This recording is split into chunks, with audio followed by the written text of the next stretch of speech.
Euh, c'est le spectacle L'Air de l'oubli, donc c'est mis en scène par Jean-Michel Do et ça a été une démarche collective où on est parti là-bas en Ukraine et en Biélorussie récolter un peu les témoignages de ces gens qui habitent là, qui sont revenus habiter là.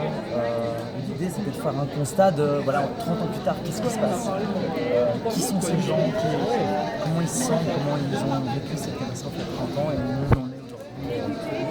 À la base, on est parti vraiment, c'est un peu le même processus que Svetlana Alexievitch, qui est une grande écrivain biélorusse, qui a eu le prix Nobel de la littérature en 2015 pour La Supplication, et qui parle vraiment justement là-dessus, sur de la catastrophe de Tchernobyl. Et c'est que des témoignages, c'est à partir de témoignages de personnes qui ont été touchées de près ou de loin par la catastrophe, souvent plus de près. Et voilà, et donc pareil, nous on a vraiment pris des témoignages, récolté des témoignages de personnes qui ont été touchées de près ou de loin. Comment a été perçue votre demande d'information? Comment eux, ils ont... En fait, on a eu la chance de travailler avec l'association Les Enfants de Tchernobyl, qui est une association qui travaille, qui connaît les lieux, les gens. Et donc, on a pu faire un travail de fond avec eux, de vraiment bien choisir les bonnes personnes qui vont réussir à s'ouvrir assez naturellement. Parce qu'évidemment, je pense qu'il y a la pudeur très vite de certaines personnes. Et donc, voilà, les gens avec qui on en parlait, non, Ils étaient très ouverts, plein de vie.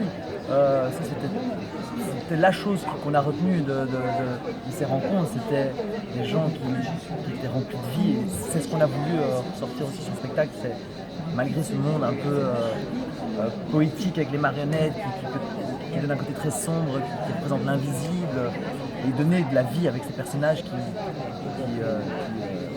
sont là, qui luttent, qui sont soit dans le déni, soit dans d'autres choses, mais voilà, la vie continue, la vie avance, quoi. Ouais. Et tout c'était dans la joie et dans le futur, et voir très positif.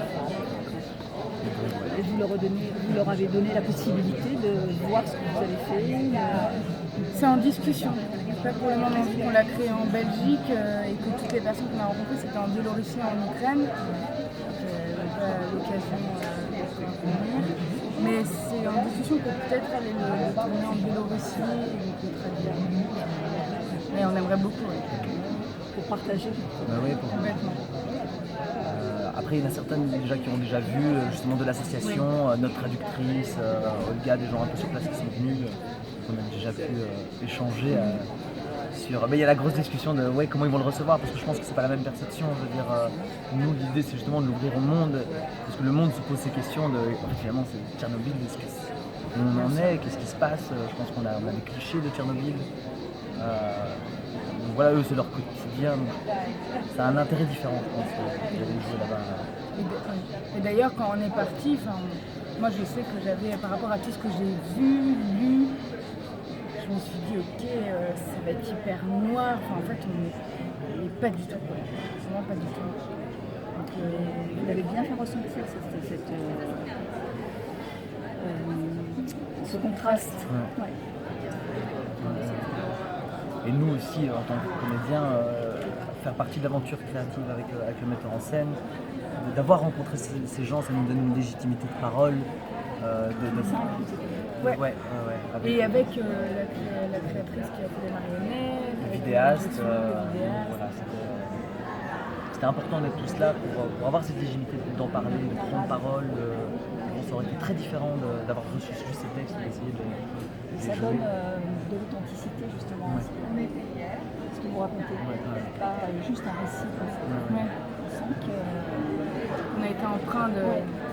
ça se sent. Donc il est passé. Merci beaucoup. Merci. Merci.